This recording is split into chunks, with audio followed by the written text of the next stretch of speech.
Antayahi, kalau andai kata antum berniat dari rumah ke masjid lalu langsung sholat tanpa menghadirkan niat lagi, boleh nggak? Boleh. Alasannya apa?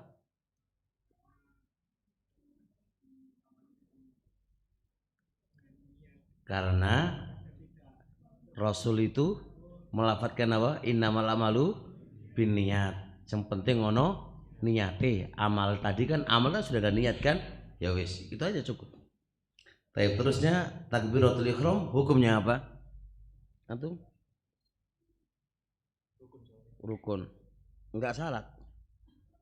Enggak. Kenapa enggak?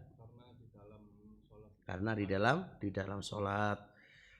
Pendapat yang mengatakan takbiratul ihram itu rukun, pendapatnya siapa? Ibnu Hazm, mayoritas ulama. Baik, apa alasannya? Apa makna kuncinya sholat adalah bersuci dan haramnya sholat adalah takbir? Maknanya apa?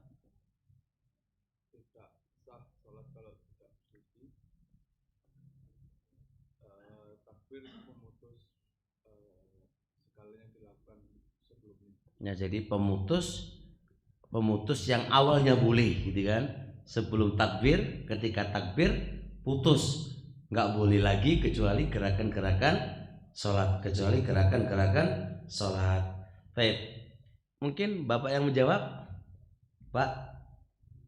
Siapa itu Pak yang warnanya nggih, boleh ditanya jenengan, boleh ditanya nggih, boleh. Nanti ditanya-tanya nanti malah gak jadi ngaji nanti ya, kalau ditanya terus ini nggak. Ini evaluasi ya kan, saya evaluasi ini saya akan tahu kapasitasnya antum kayak apa, karena saya belum menjajaki kapasitasnya antum. Jadi kalau saya sudah tahu kapasitasnya antum, berarti saya akan nambah yang apa yang mau saya sampaikan, atau sama atau saya turunkan. Itu lihat, mengevaluasi dari visi yang pertama ini. Saya nggak tahu umahat ya, tapi saya berharap umahat pinter-pinter kayaknya daripada laki-laki. Ya. Apa bedanya Pak bahasa Allahu Akbaru dengan Allahul Akbaru? Bedanya apa? Hah? Iya. Baik. Kalau Allahul Akbaru, kenapa salah? Atau benar juga? Tidak benar. Oke. Kenapa kok salah? Yang itu benar? Hah? Lupa. Iya. Umur berpengaruh Pak ya. Umur berpengaruh ya. Umur berpengaruh. Khair insyaallah. Sampingnya. Aku dulu kenal namanya antum. Siapa kan namanya antum? Dais.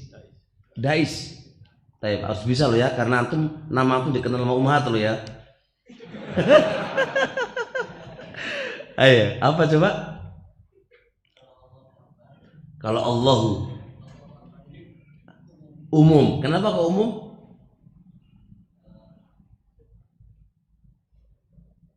Umum karena nggak ada alif lamnya, gitu kan lebih enak kan? Ya, karena nggak ada alif lamnya, maka dia berfaedah umum gitu kan? Oke, kalau ada kata Allahul Akbar ada alif lamnya, mengikat dengan ikatan tertentu, jadi nggak jadi umum gitu kan? Kayak nama itu seperti Daesh ya, Daishun, berarti banyak Daesh gitu ya. Kalau alif lam Daesh itu berarti apa? Hanya kamu aja ya, hanya kamu aja gitu ya. Khair insyaallah. Baik, lanjut Evan ya. Masya Allah, asik kalau belajar Evan. Terusnya, apakah imam ketika membaca takbir harus lirih ataukah keras? Bagi imam sekarang pertanyaannya, bagi imam, apakah bagi imam itu ketika takbir, apakah disunahkan menjaharkannya ataukah tidak? Bagi imam Pak ya, makmum ntar dulu pembahasannya, sekarang lagi imam dulu. Apakah imam ketika baca takbiratul ihram itu disunahkan, dijaharkan ataukah tidak? Fal jawab disunahkan, dijaharkan. Disunahkan, dijaharkan. Apa yang menjadi alasannya? Yang menjadi alasannya adalah, anak terangnya terlalu cepat apa enggak? Enggak ya kan? Kalau cepat yuk biji. Alasannya adalah hadis Sa'id ibn al-Harith. Sa'id ibn al-Harith itu bercerita, Ishtaka Abu Hurairah. Pernah Abu Hurairah itu sakit. Fasallalana Abu Sa'id al-Khudri. Lalu Abu Sa'id al-Khudri ngimamin kami. Ngimamin apa? Kami. Fajahara bitakbiri. Lalu Abu Sa'id menjaharkan takbiratul ihramnya. Lalu beliau beralasan, hakadha ra'aitu Rasulullah yusolli. Beginilah yang saya lihat Rasulullah itu sholat. Faedah yang kita bisa ambil barakallahu fiik dari hadis ini, bahwasanya Sa'id ibn al-Harith lagi cerita nih. Ceritanya apa? Biasa yang ngimami kami itu Abu Hurairah. Cuma Abu Hurairah lagi sakit. Digantikan oleh siapa? Abu Sa'id al-Khudri. Nah, ketika Abu Sa'id al-Khudri itu ngimamin, pas takbiratul ihram dijaharkan. Maka dia ngomong, aku melihat Rasul sholat yang kayak gini ini, gitu loh. Paham Pak? Ini berarti disimpulkan Nabi kalau sholat membaca takbiratul ihram itu kenceng apa ora? Dikeraskan. Oleh karenanya Ibnu Hajar dalam kitab Fathul Bari, Ibnu Hajar dalam kitab Fathul Bari. Tahu ceritanya Ibnu Hajar enggak? Ibnu Hajar tahu ceritanya Ibnu Hajar? Ibnu Hajar itu tahu ceritanya. Katanya dulu itu belajar di pondok bodoh banget. Belajar sampai elek, enggak paham-paham. Mari ngono jari guru nih, daripada kamu itu belajar kok orang entos-entos mulai wae wis mulai Pak. Mulai di tengah-tengah dia pulang, ternyata hujan turun. Ketika hujan turun, dia berteduh. Masuklah dia, kebetulan waktu itu ada gua. Berteduhlah dia di gua. Ketika lihat di gua itu ada tetesan air, maka tes. Loh, batu yang keras gitu itu kalau sering ditetesi ternyata tembus juga gitu kan, tembus juga. Maka Ibnu Hajar, waduh, ya wis balik maneh wae, belajar maneh wae wis. Sak bodoh-bodohne aku, sek keras watu sing keras atos iku sek keras watu lah, maksud karo dewek, sek keras watu lah. Watu aja bisa bisa tembus kan. Maka Ibnu Hajar kembali lagi belajar, maka dia menjadi Syekhul Islam, maka dikenal Ibnu Hajar anak waktu. Ini cerita tekondi. Kayak atau semangat tenan ora gitu kan. Iki cerita kita tekondi. Ibnu Hajar di biografinya itu sudah hafal Quran umur 7 tahun. Dan 7 tahun itu luar biasa, udah menghafal ini, menghafal. Terkenal di biografinya itu bidzaka, dengan kecerdasannya. Kok iso tekondi ceritai? Ada-ada aja ini. Ngarang tekondi ini. Ibnu Hajar itu adalah lakop untuk kakeknya, lakop untuk kakeknya beliau. Ono kakek iku dilakopi karena dilakopi batu. Kenapa dilakopi batu? Karena dia itu kuat, komitmen. Makanya orang kuat berkomitmen, berdalil, beristidlal, maka jenenge batu. Nah, itu adalah lakope untuk kakeknya Ibnu Hajar loh. Maka biasa orang Arab itu nisbahkan anake kakek, orang anake bapak nih, itu biasa Pak. Jadi Hajar itu memang batu artinya, tapi duduk anak waktu untuk ke waktu menuduk. Wes cerita iku anane wae. Nah, hati-hati dengan cerita Pak. Butuh sanad, butuh iki padha karo ngelokno Ibnu Hajar iki. Padha karo ngelokno Ibnu Hajar. Jadi enggak benar ya cerita-cerita gitu. Tapi kata Ibnu Hajar rahimallahu taala, menurut hadis yang saya ceritakan tadi, menurut hadis tadi itu menunjukkan apa?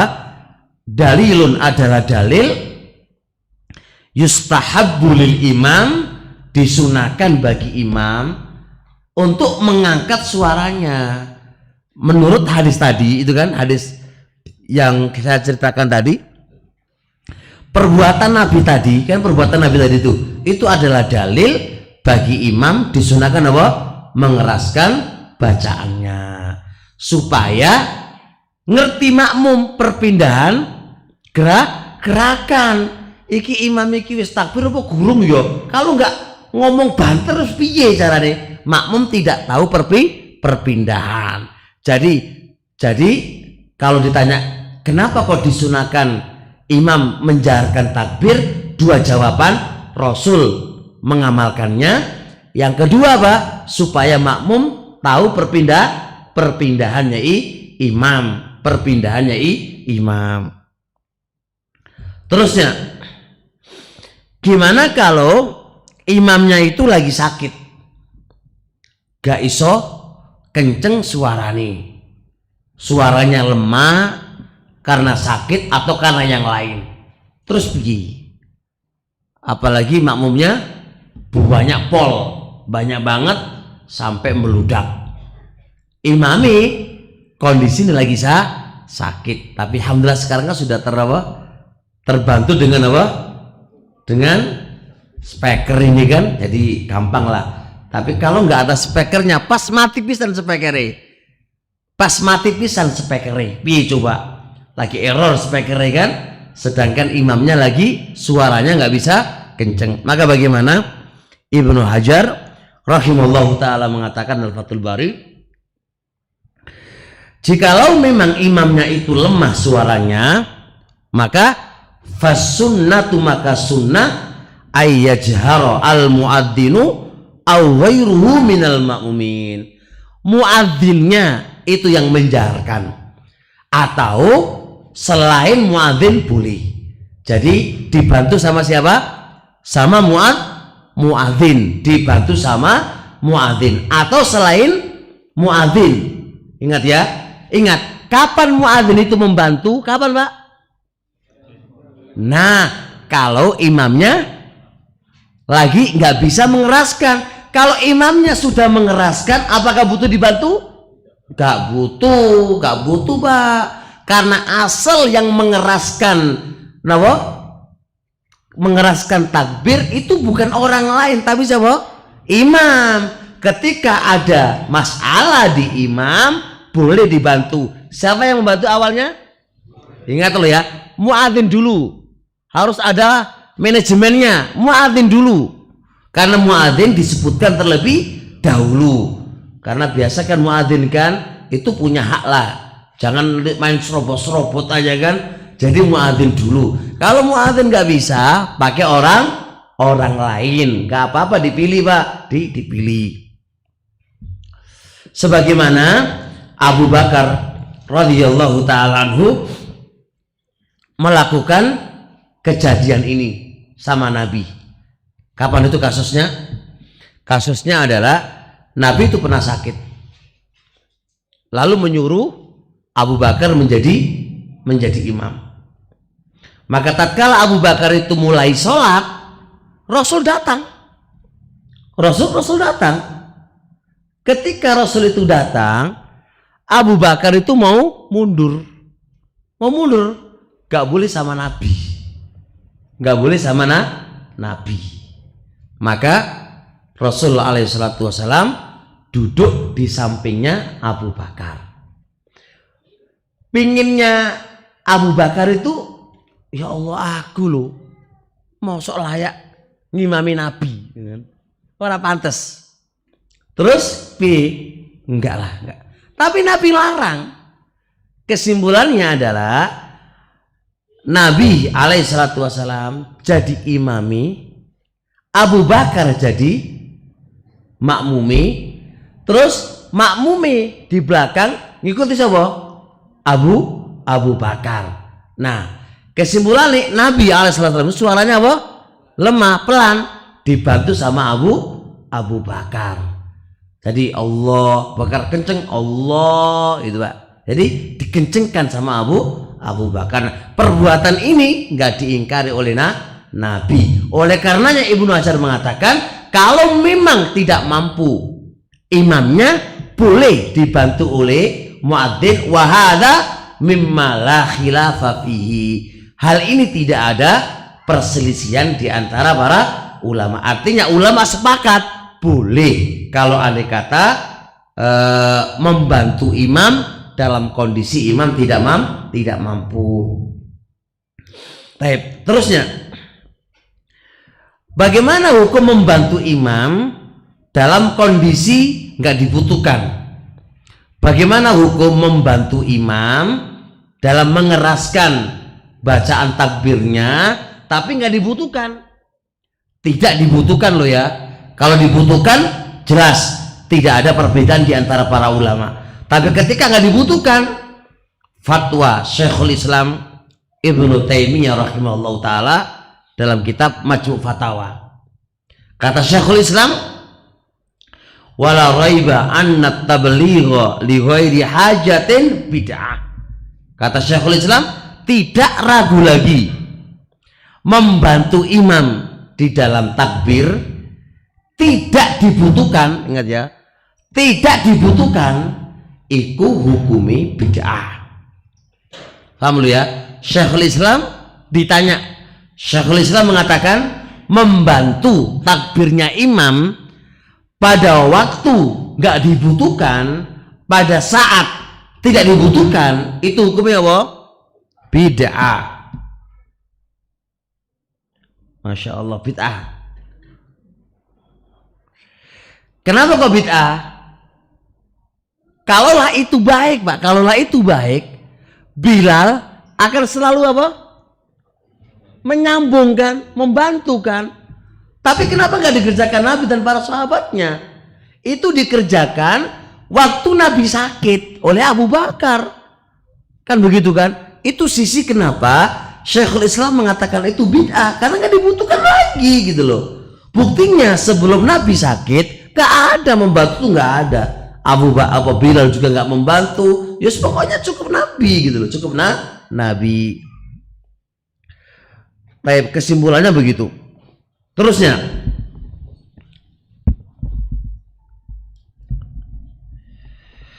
bagaimana dengan makmum? Bagaimana dengan makmum? Apakah makmum itu bertakbir atau enggak? Maksudnya mengeraskan takbirnya atau tidak? Mengeraskan takbirnya ataukah tidak? Perhatikan Pak ya. Pertama yang harus difahami, lafdzut takbir ini kan harus mencontoh Nabi ini kan. Lafdzut takbir itu nggak bisa dengan hati, itu pahami. Takbiratul ihram itu nggak boleh dibaca dengan hati. Kalau dibaca di hati itu namanya nggak melafatkan. Namanya lafdzut takbir, lafaz takbir, yang namanya lafaz itu harus diucapkan. Harus diucapkan. Nah, pertanyaannya adalah bagi makmum apakah menjaharkan? Menjaharkan boleh, dan tidak menjaharkan boleh. Menjaharkan boleh dan tidak menjaharkan boleh. Karena apa? Karena tuntutan untuk menjaharkan tidak ada. Tapi dia harus melafatkan. Dia harus melafatkan. Karena takbir adalah amalan lisan, bukan amalan hati. Takbir adalah amalan lisan, bukan amalan hati. Karena mencontoh kepada Nabi SAW, Nabi itu membuka sholatnya dengan takbir. Bit takbir, kabbara yukabir, moco takbir.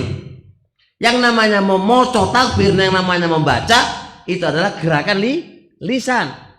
Cuma apakah dijaharkan? Tidak ada tuntutan harus menjaharkan. Makanya boleh dijaharkan atau nggak dijaharkan. Itu boleh-boleh saja. Yang penting dilafadzkan. Justru kalau Anda ngomong ini, menungguai Pak, wis moco takbir, wis di mana? Di hati. Iku rasa. Karena takbir bukan amalan hati, tapi apa? Nah, itu nih. Jangan sampai Anda lupa nggak moco takbiratul ihram. Yang namanya moco Pak, iso keras, iso nggak keras. Karena dia amalan-amalan lain. Kenapa imam harus keras? Soalnya masalah makmum.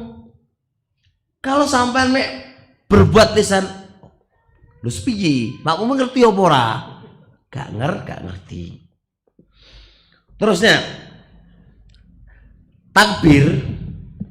takbirnya makmum itu sebelum imam takbir atau pas barengan dengan imam atau kita dulu baru imam. Enak di. Udah kan? Sekarang ini makmum nih. Kita ini imam ini Pak makmum ini, imam makmum ya. Anda sekarang jadi makmum nih. Kapan Anda bertakbir itu kapan? Apakah berbarengan dengan imam? Ataukah sebelum imam? Ataukah setelah imam? Setelah imam. Berbarengan salah ya? Salah lo ya? Salah ya? Kita bahas dulu. Khair insyaallah. Kesimpulan, berkata Imam Ibnu Qudamah, ingat Ibnu Qudamah berkata dalam kitab Mughni, fa in kabbara qabla imamihi, jikalau makmum itu takbir sebelum imam, lam yanaqid takbiruhu, takbirnya nggak sah. Ingat, kapan makmum takbirnya nggak sah? Kalau dia sebelum imam. Sebelum imam. Mafhumnya, kalau berbarengan dan setelah imam, boleh atau enggak? Boleh. Yang enggak boleh gimana? Mendahului imam. Sawangane sing jadi imam awakmu ta imam. Makmum itu ngikuti, orang mendahului. Kalau mendahului gantiin imame.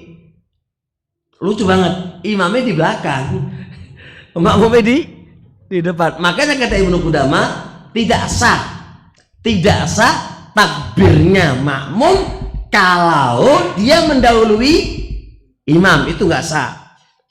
Apa alasannya? Alasannya kata Ibnu Qudamah, innama ju'ilal imamu liyu'tamma bi.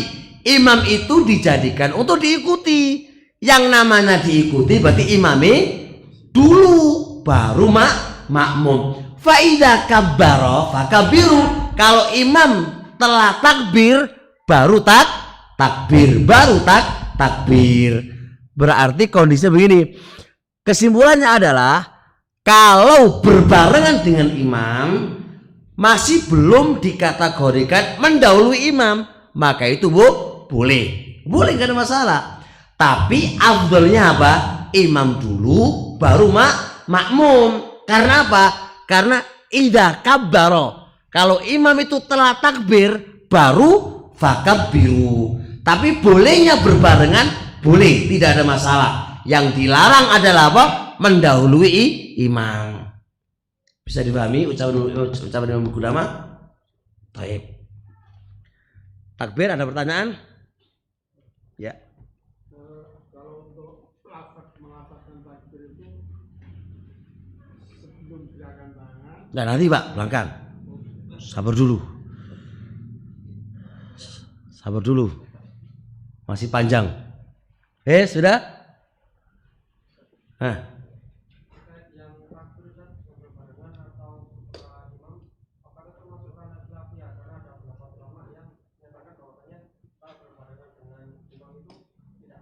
Oh enggak. Kata enggak sah mana dalilnya?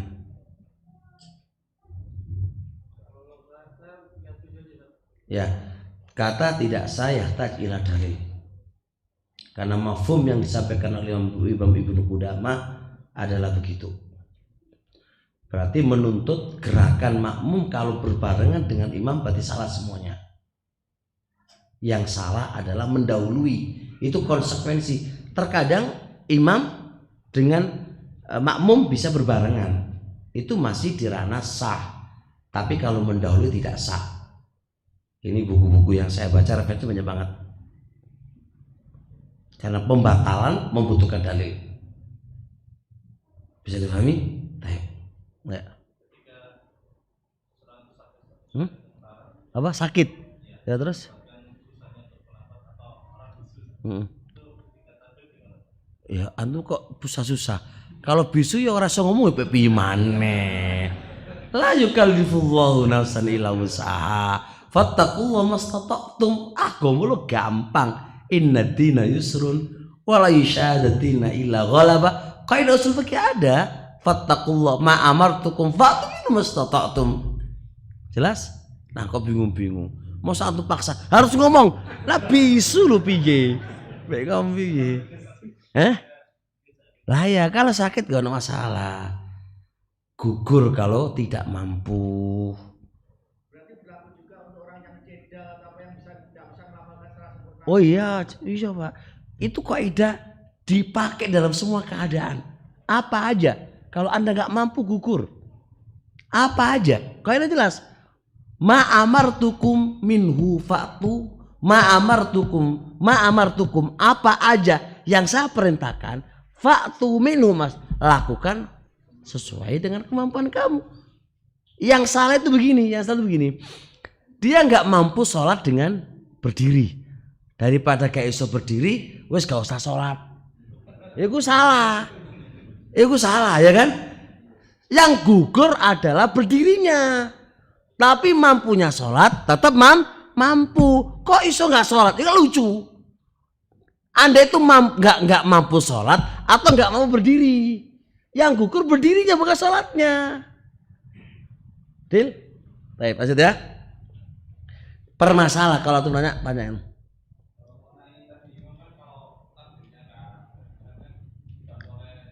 Iya.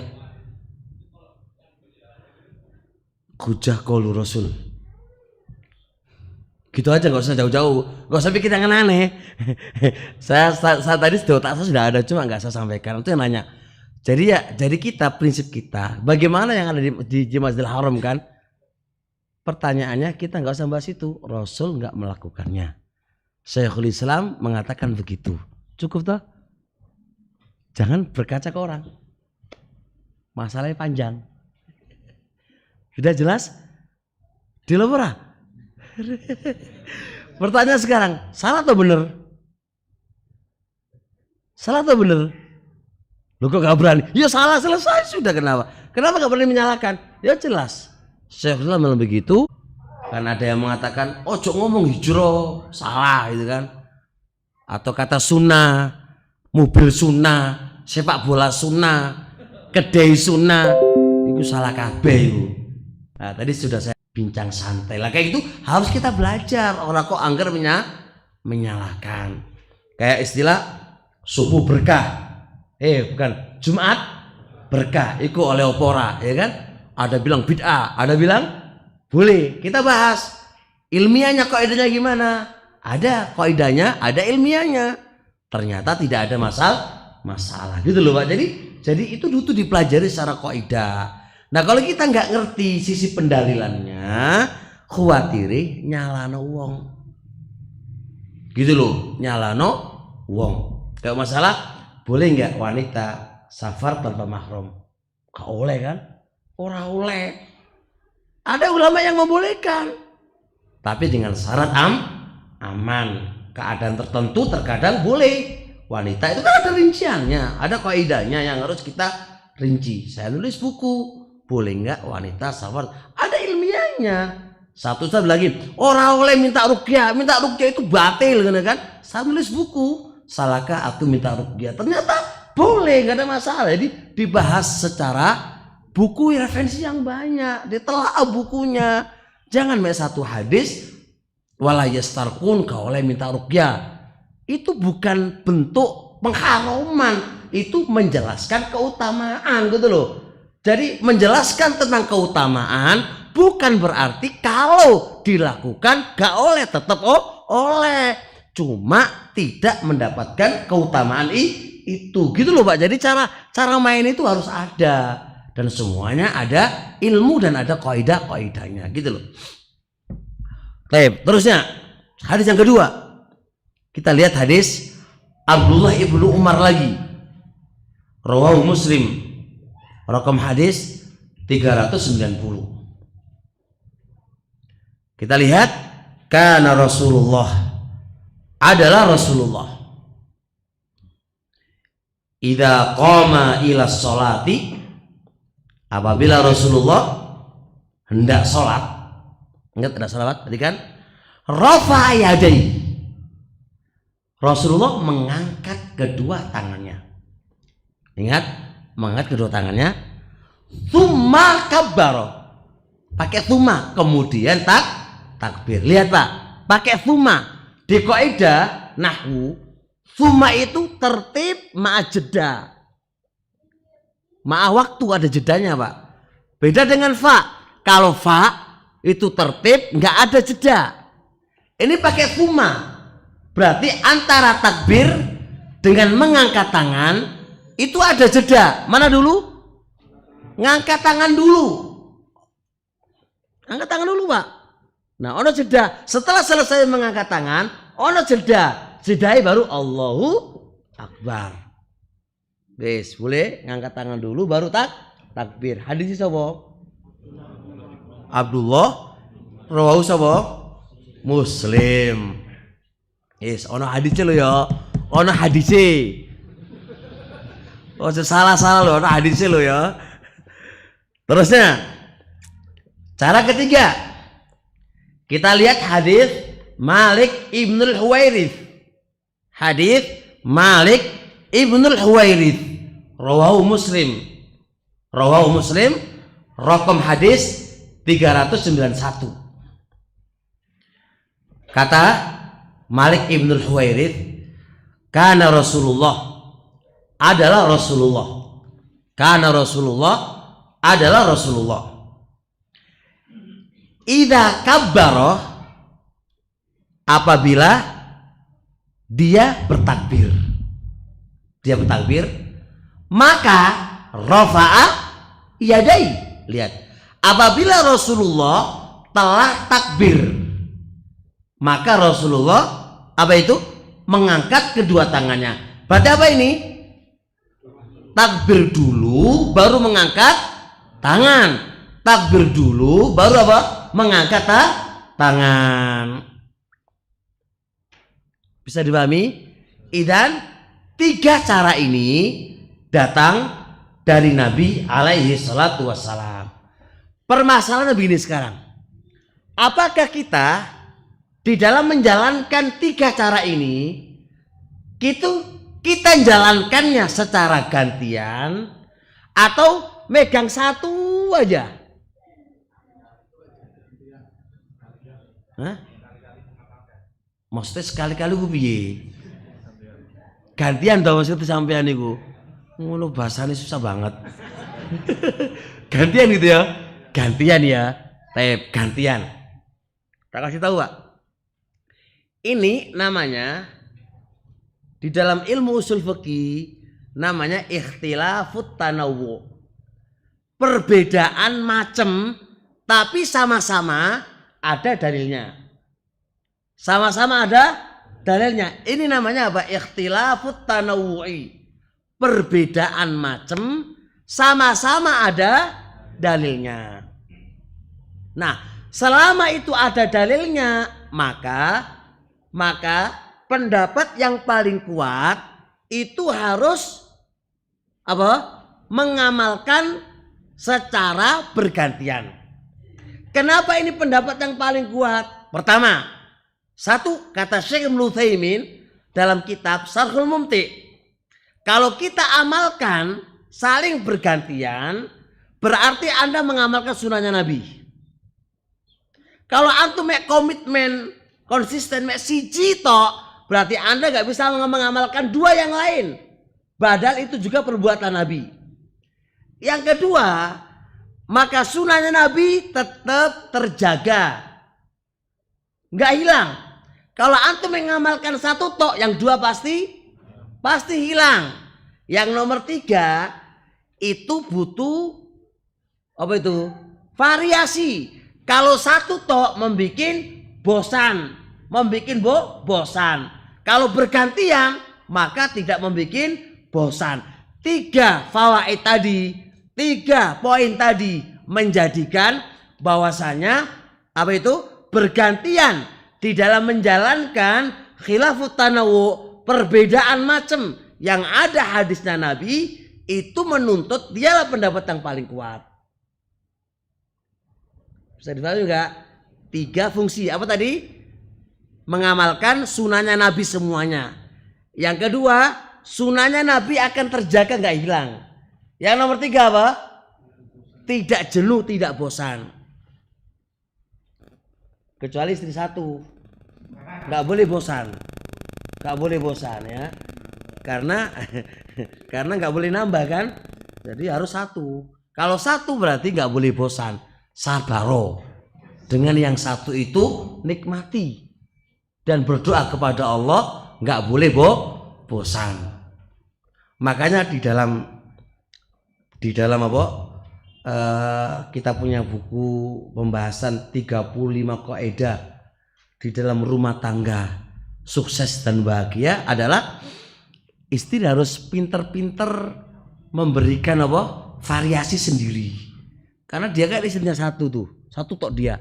Maka dia gaya ini, gaya itu, model ini, model itu dianjurkan biar suaminya nggak bosen. Jangan kok baju siji tutok wae, baju gaya lagi, model baru lagi. Oh no, biar tidak bosen bagi istrinya yang 1.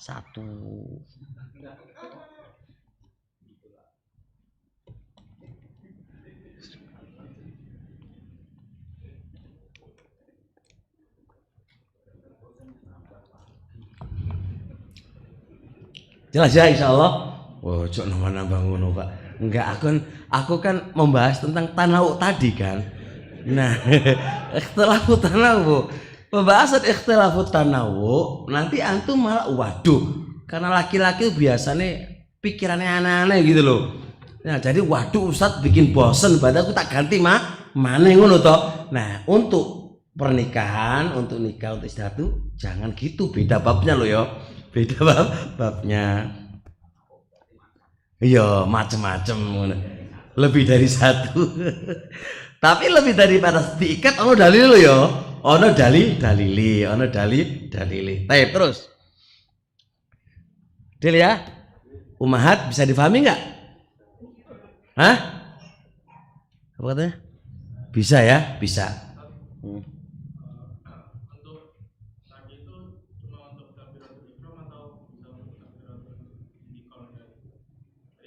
Untuk bentar Pak, itu kan belum dibahas dong. Kita kan berurut, ya kan? Iya, sabar dulu. Kita akan komitmen urut loh ya. Pertanyalah pada ini kan lagi urut 1, 2, 3. Pokoknya urut kita nanti. Urut. Seputar ya. Oh, ntar dulu. Kan kita baru mengangkat tangan sama takbir. Cara ngangkat tangannya kan belum dibahas. Iya kan? Ya.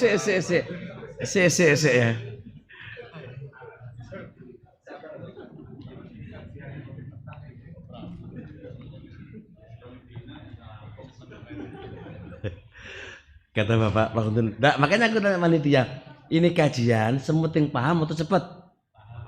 Nah kan gitu, aku tinggal ikut antum. Kalau ikut anak-anak, kalau pengen cepet malah gampang, enak aku malahan. Tetetetet, aku nggak paham, terserah itu. Enak aku kalau jadi. Tapi kan memang belajar itu gak oleh cepat-cepat. Belajar itu sementing apa? Paham. Makanya ulama dulu itu berkah ilmu nih, soalnya ilmu nih itu dipahami, diamalkan, baru belajar lagi. Makanya Ibu langsung mengatakan, kunnah adalah kami dahulu itu. Nata'allamu asra ayatin, belajar 10 ayat Pak. 10 ayat itu kami hafal, kami amalkan, kami pahami. Kalau iki wis mari, baru nambah lagi. Kita enggak, ini gurung paham, nambah tuh, apalagi model panitia Ustadz ini ganti lagi Ustadz lagi. Yang Ustadz awal tadi nggak tahu kapan diundang lagi, 10 tahun yang lagi. Ini gimana ini, mau mudeng kan gimana? Jadi kakek Ustadz terus maduni kapasitasnya kayak antum-antum ini kan, pecah kepala kan. Jadi Muhammad ini gimana? Ini mau belajar ini, mau sampai kayak gini gimana? Ya enggak. Coba dari banyak ustadz, yang satu nggak selesai, nggak tutup, ganti satu lagi. Tema baru nggak? Tema baru. Terus ini nggak selesai, tema lagi nggak baru nggak? Terus yang kembali ke satu ini kapan lagi? Nggak tahu kapan diundang kan? Nah, jadi ilmu ini mentah. Jadi saya gini kan, satu makan masak nasi belum mateng, ganti lagi, dimatikan, ganti baru sayur guru mateng, ganti lagi. Ini semuanya nggak kemakan semuanya nanti itu. Ini panitia Pak. Tes sekarang lanjut. Guyonan kan biar nggak apa, nggak ngantuk. Alhamdulillah nggak ada yang ngantuk toh.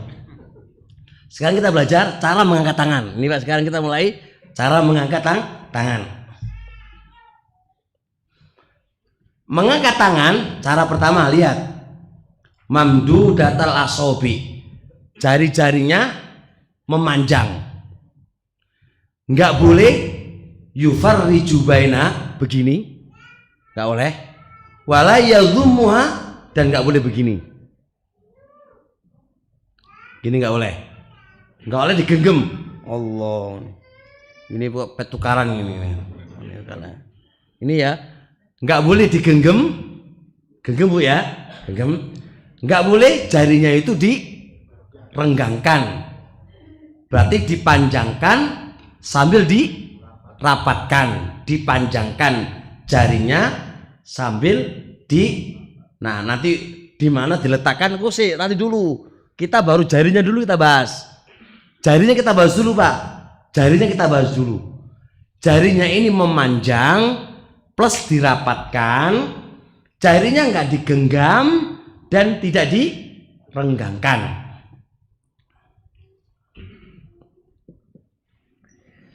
Apa dalile? Apa alasannya? Butuh alasan dong. Orang kok nggak ngomong tok wae kan? Butuh alasannya. Hadis Abi Hurairah, rawahu Abu Dawud, dan hadis ini dikatakan oleh Syekh Al-Albani sahih dan dikatakan oleh guru saya dalam kitab Al-Jami' Sahih, hadisnya sahih. Lihat hadisnya. Karena Rasulullah adalah Rasulullah. Idza dakhala fi sholati, apabila dia masuk ke dalam salat, rafa'a yadayhi madda, mengangkat kedua tangannya madda, dalam keadaan memanjangkan jari-jarinya. Madda yang muddu maddan, jari-jarinya itu memanjang, ora diginiin. Kemudian riwayat yang kedua, riwayat Hakim menceritakan dari sahabat Abu Hurairah juga, karena idza qama ila sholati, adalah Rasulullah. Panitia sampai jam berapa nih? Oh, setengah 12. Cepet ya bos, bentarnya udah 1 jam gitu ya. Nggak terasa.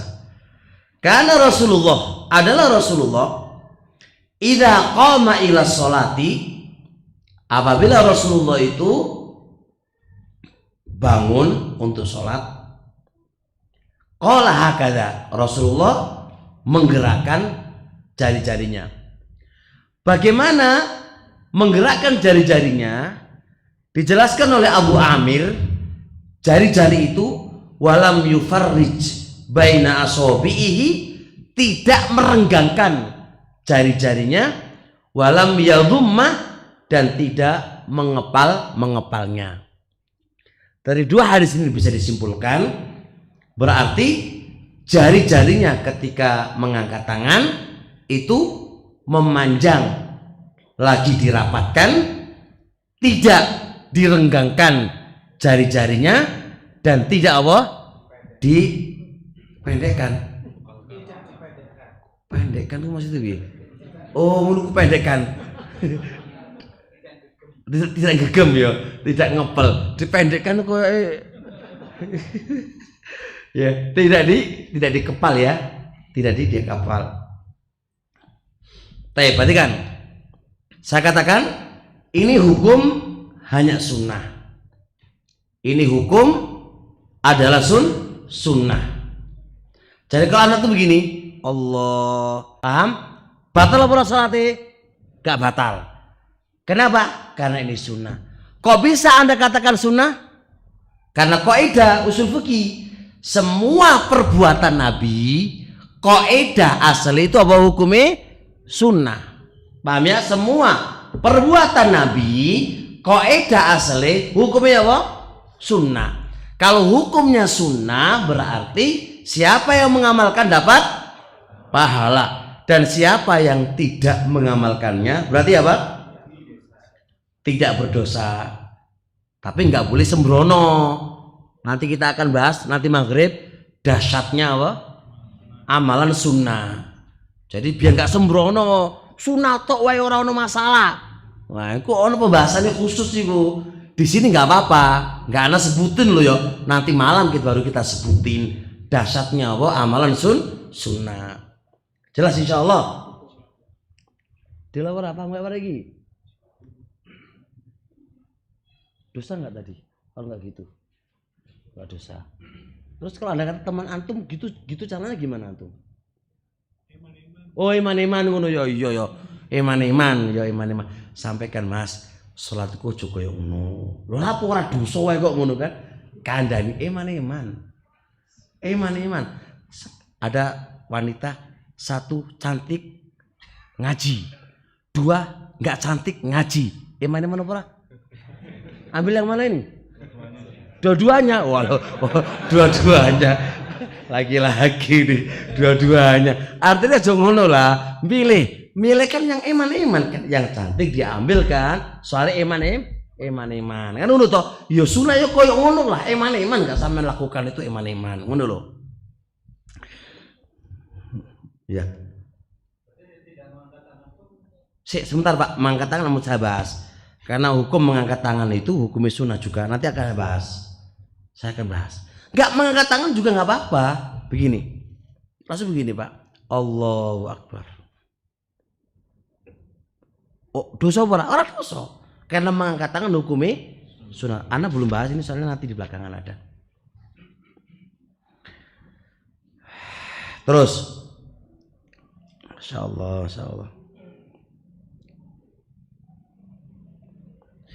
Terusnya, ketika mengangkat tangan, posisi menghadap kiblat ininya atau ininya? Telapak tangannya atau punggungnya? Yakin? Ada nggak yang khutbah gini? Allah. Selfie. Nah, ada begini, ada mojok. Allahu Akbar. Nah, mojok ini berarti mana yang menghadap kiblat ini? Pojok aneh kan? Pojok aneh yang menghadap kiblat ini. Nah, sekarang ada memang. Kalau ini ada. Kalau ini belum ketemu saya. Pernah ada loh. Masya Allah, variasi kan? Nah, variasi sekarang ini. Tinggal variasi ini ono dalile apa ora kan ngono to. Ono dalile apa ora gitu loh.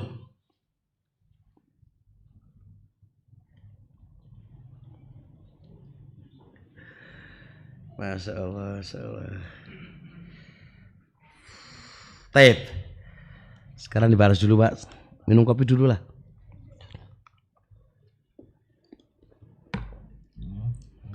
Jari Ibnu Qayyim rahimahullah ta'ala,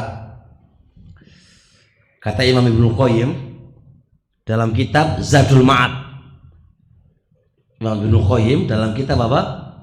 Zadul Ma'ad juz 1 halaman 149, kata beliau, adalah Rasulullah Shallallahu Alaihi Wasallam ketika takbiratul ihram mamdudatal asobi'i mustaqbilan bihal kiblah. Adalah Nabi itu ketika takbiratul ihram itu jari-jarinya memanjang dalam keadaan dihadapkan ke arah kiblat.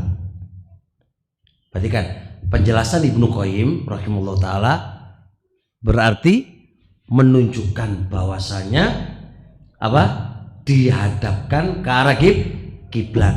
Jari-jarinya, telapak tangannya itu dihadapkan ke arah kiblat. Itu kata Imam Ibnu Qayyim. Berarti menurut Ibnu Qayyim begini ini salah. Begini ini salah. Salah maksudnya enggak nyuna maksudnya Pak ya. Karena seputar hanya hukumnya sunnah. Salah maksudnya nyuna maksudnya. Kata-kata salahnya kadang-kadang dipahami oleh antum tak ingkari kamu gitu kan. Maksudnya ini sunnah. Jadi enggak nyuna. Jadi Allahu Akbar ini enggak nyunah menurut Ibnu Qayyim rahimahullah. Cuma Syekh Al-Albani mengingkari, mengkritiki. Kata Syekh Al-Albani dalam kitab Asal Sifat Salat Nabi. Asal Sifat Salat Nabi, bukan Sifat Salat Nabi ya. Di asalnya ada 2 jilid. Kata Syekh Al-Albani dalam kitab Asal Sifat Salat Nabi, hadis yang menjelaskan tentang menghadapkan jari-jari ke arah kiblat, telapak tangan ke arah kiblat, itu katanya tidak ada kecuali 1 hadis toh. Dan hadis ini kata beliau itu lemah. Itu lemah. Kenapa lemah? Di situ ada rawi yang namanya Umair ibnu Imran dhaif. Umair ibnu Imran itu dhaif. Kesimpulannya adalah hadis yang menerangkan bahwasanya Nabi alaihi salatu wasalam ketika mengangkat telapak tangannya ketika takbiratul ihram, telapak tangannya ini menghadap ke arah kiblat, iki ora ono hadise kecuali 1 hadis tok. Hadis rawahu Tabrani dari hadis Ibnu Umar, cuma sayang hadis itu lemah. Lemahnya kenapa? Ada rawi yang namanya siapa tadi? Umair ibnu Imran. Umair ibnu Imran itu lemah, rawi yang lemah.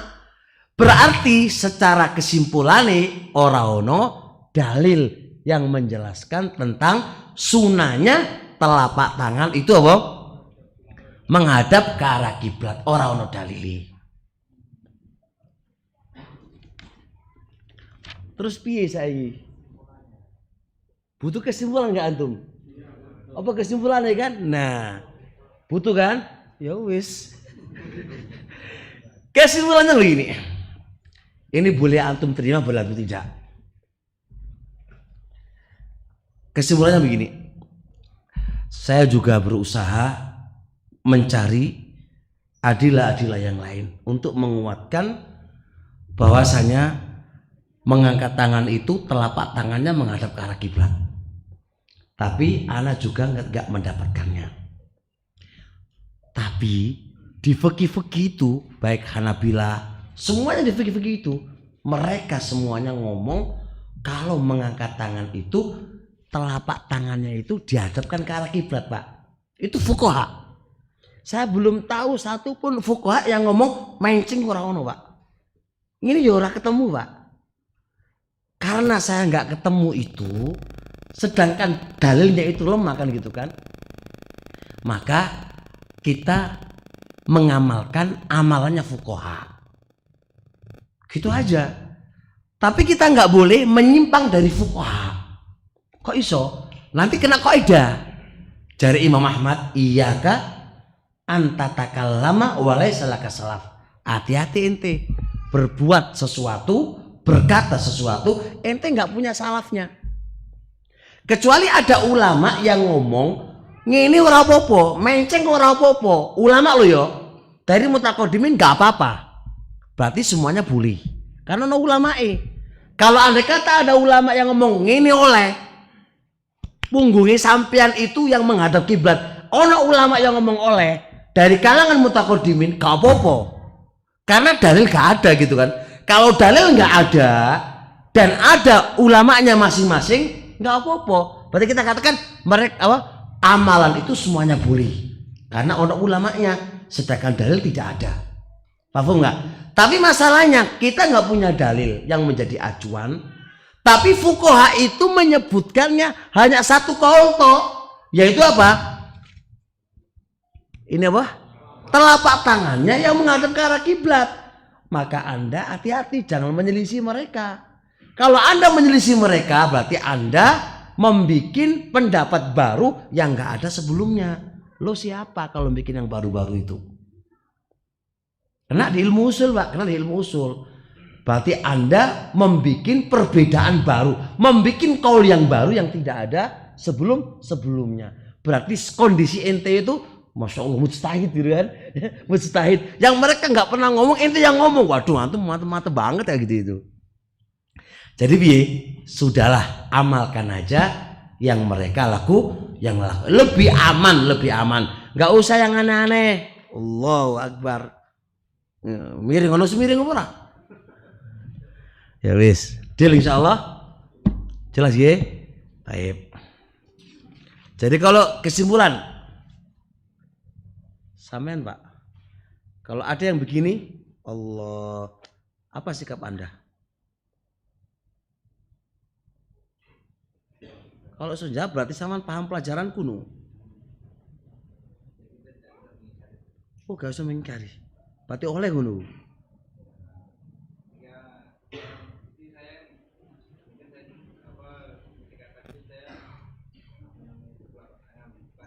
Ngono tok wae. Nah, kalau ada yang berbuat gitu tadi gimana coba sikap antum? Kemudian ada yang satu lagi, teman misalnya mungkin lain dari itu. Soalnya saya mendikapi kita ambil dari yang ya piye? Penjelasan itu ya aku butuh itu. Itu adalah pemahaman antum gimana tadi keterangan saya tadi. Itu yang penting itu. Loh. Nah, ayo piye iki ya?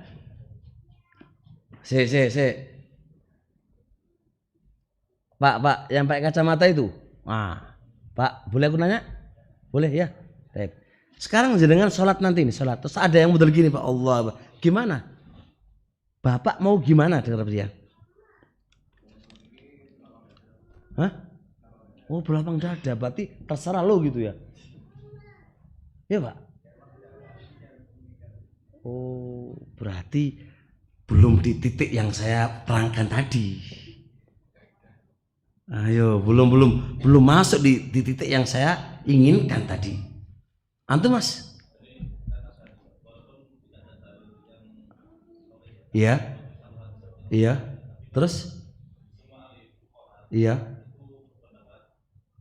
Lah begitu loh.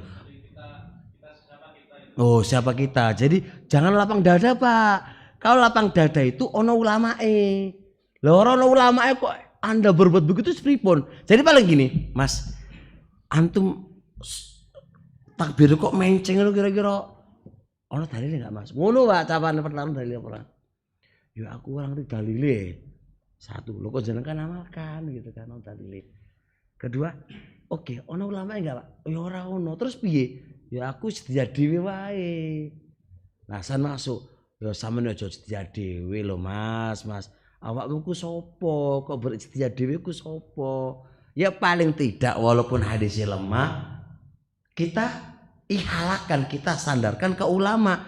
Ntar kalau ditakoni sama Allah, kenapa kamu begini sholatnya ya Allah? aku melok fuka-fuka itu ya Allah. Kalau Allah nyenani mereka. Enak enggak? Wah enak Pak. Tapi kalau ente dewe, dikejar sama malaikat. Lapa kamu gini? Didalile, wah repot Pak. Nah aku butuh ngerti dalile ya Allah. Ya aku melok mereka luwe selamat soalnya mereka fuqaha. Mereka duwe ilmu, aku melok mereka luwe aman Pak. Insya Allah mereka ya wis ngono insya Allah Pak. Baik, jelas nggih? Baik, lanjut. Masya Allah, Masya Allah.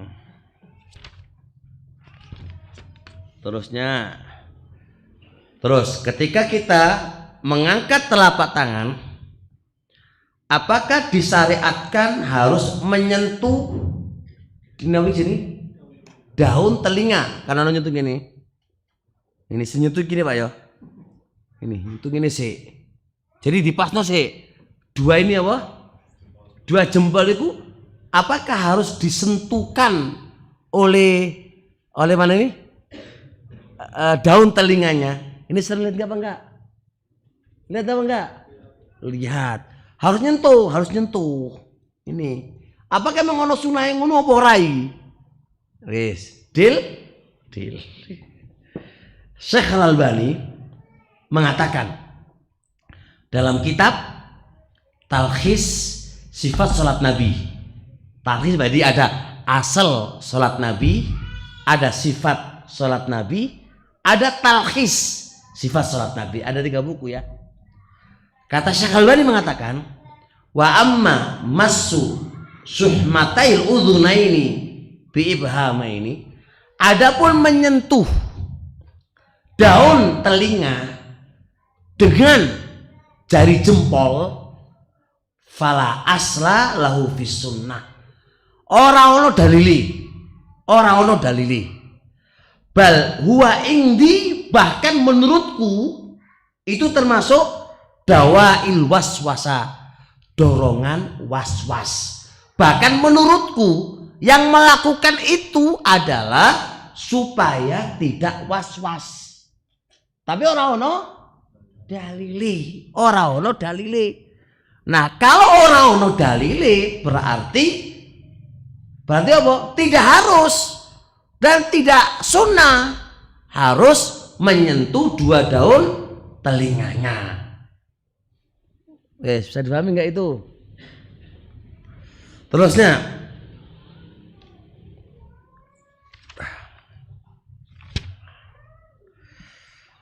cara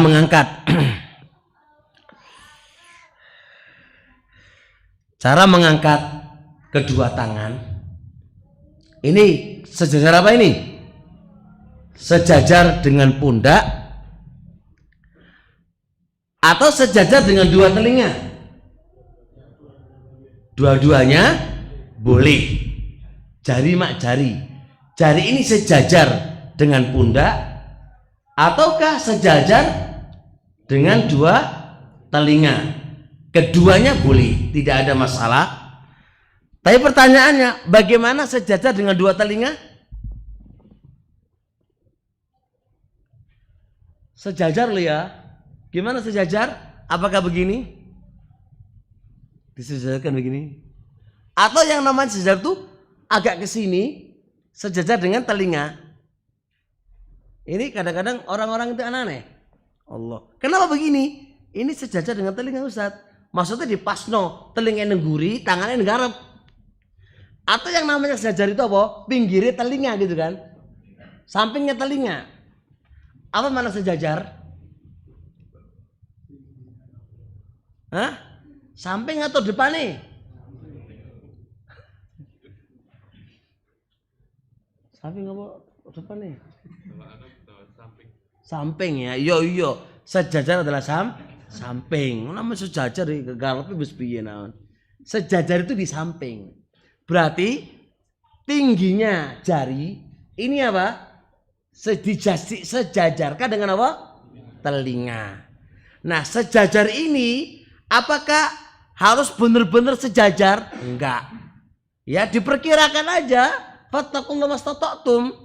Bertakwalah sesuai dengan kemampuan Anda. kalau dipaskan sisi terus sih pas apa ora iki? Oh ya suwen Pak. Salat ku piye iki sisi pas apa ora iki? Ya diperkirakan aja kalau memang ini sejajar dengan apa? Daun telinga maka itu mencukupi. Baik, sejajar dengan apa? Dengan apa? Pundak bagaimana? Di depannya begini atau begini? Hah? Apa bedanya Pak? Kalau telinga tadi nggak oleh di depan nih. Hah?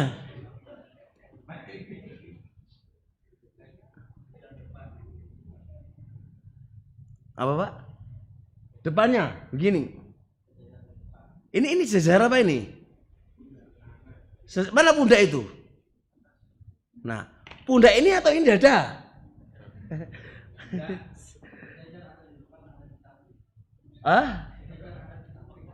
Oh gitu ya. Penasaran tuh mata banget ya. Jadi ada dua. Kalau telinga itu berarti gimana? Depan apa samping? Samping. Coba praktekkan. Ngono ya. Iku sejajar apa enggak iku? Iya. Sejajar gitu. Jadi kalau sejajar itu harus podong ini. Ya enggak bisa cah.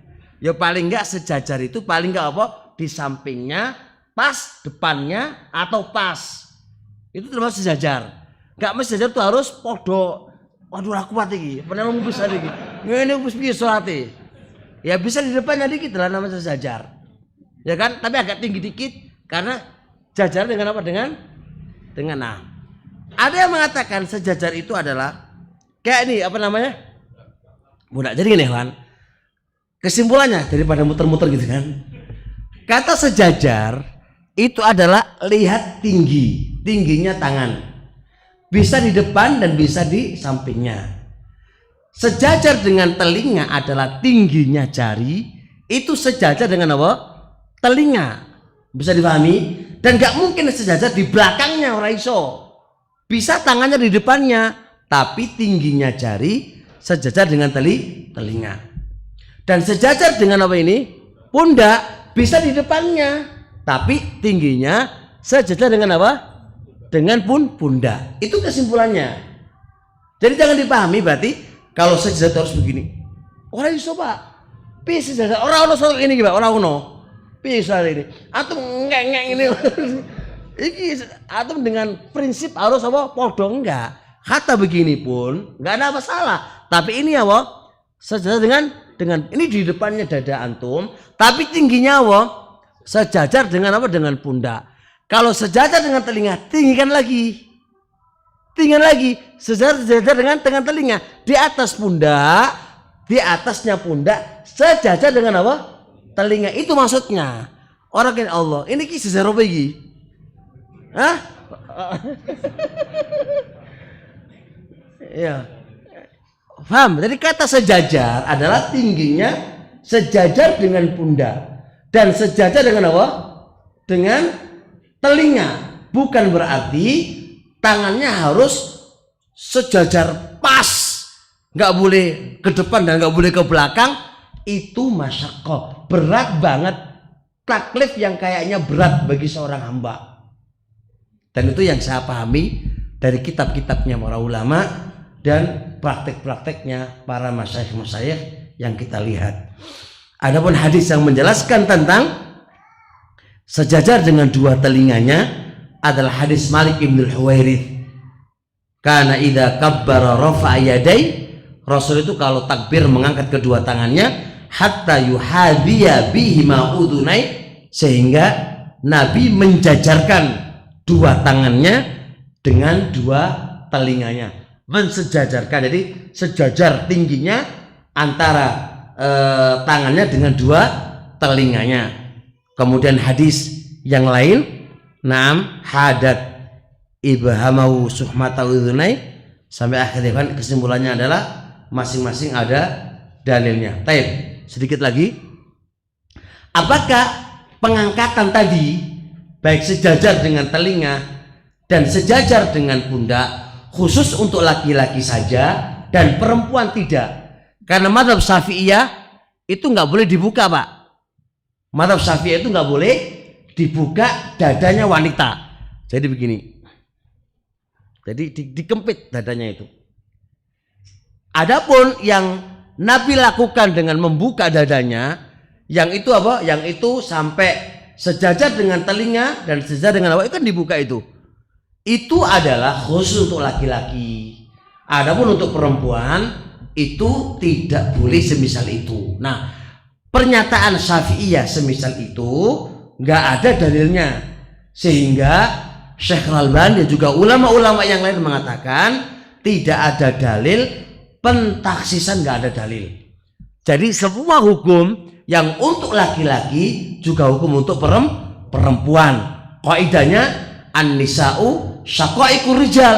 Wanita itu adalah bagian dari laki-laki. Apa yang disyariatkan laki-laki itu juga disyariatkan perempuan. Tidak ada bedanya. Maka apa yang sunnah bagi laki-laki itu juga sunnah dari untuk perempuan. Jadi nggak ada pentaksisan, itu laki-laki sendiri, perempuan sendiri. Dan insya Allah kayak kasus ketika sujud, ya kan, dibuka apa? Tangan, sikunya dibuka. Kalau perempuan ojo dibuka, nanti ketok kabir katanya.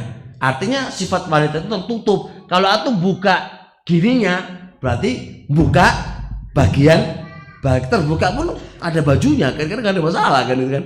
Cuma Syafi'iyah begitu ya kawan itu, tapi itu sekedar ra'yu, pendapat yang tidak ada dalilnya, kata Syekh Al-Albani rahmatullah alaih. Baik, sedikit lagi. Kemudian hukum mengangkat tangan ketika takbiratul ihram, ada dua pendapat di antara para ulama. Ini hukum mengangkat tangan, banyak mengangkat tangan. Itu ada dua pendapat di antara para ulama. Pendapat mayoritas para ulama itu hukumnya sunnah. Ya, pendapat mayoritas para ulama itu hukumnya sunnah, dan itu yang benar insyaallah taala. Karena apa? Yang datang hanya perbuatan Nabi. Dan kaidahnya semua yang datang dari perbuatan Nabi itu hukumnya apa? Sunnah. Jadi kalau Anda ketika takbiratul ihram nggak mengangkat tangan, apakah dosa? Enggak. Apakah batal? Enggak. Sepenting Anda moco takbirnya, ngangkat tangannya, hukumnya sunnah. Apa alasannya? Yang datang hanya perbuatan Nabi. Dan kaidahnya apa? Perbuatan Nabi adalah hukumnya sunnah. Baik, cukup insyaallah. Udah 11:30.